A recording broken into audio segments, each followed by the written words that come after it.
C'est Joël. Je viens d'une famille en apparence normale. J'ai commencé ma vie assez mal. J'ai failli mourir de faim parce que ma mère me nourrissait pas. J'ai été élevé par mes grands-parents puis par mon père quand il était là. Puis ça arrivait quand même pas très souvent.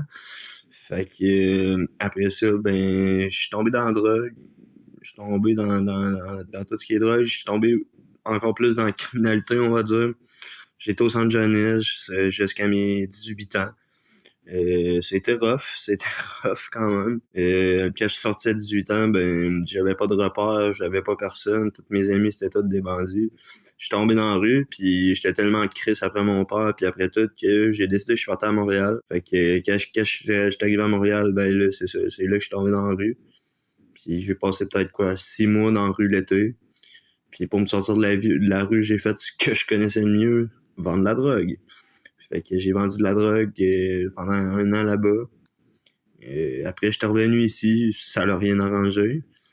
Donc, j'ai continué à vendre de la drogue, j'ai sorti avec une fille qui était toxique, qui consommait aussi, puis qui était vraiment toxique. Je me suis ramassé en prison.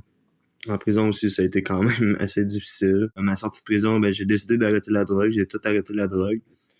Mais un dépendant reste un indépendant.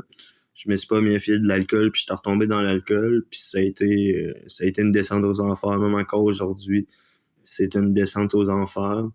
Tu sais, se lever le matin en shaking, puis être tout le temps dans les menteries, puis mentir à ta famille, puis cacher de la bière dans une bouteille d'eau. Ben, je connais ça. Puis je fais cette vidéo-là aujourd'hui parce que j'ai besoin d'aide. Je veux, tu sais, j'ai fini mon secondaire dernièrement. Puis, tu sais, je vais travailler, que ça soit dans la politique, l'histoire, c'est ça qui me passionne. J'arrive à être journaliste de guerre, c'est ça qui me passionne. Puis il me manque un petit coup de pouce, je pense, pour justement réaliser ce rêve-là.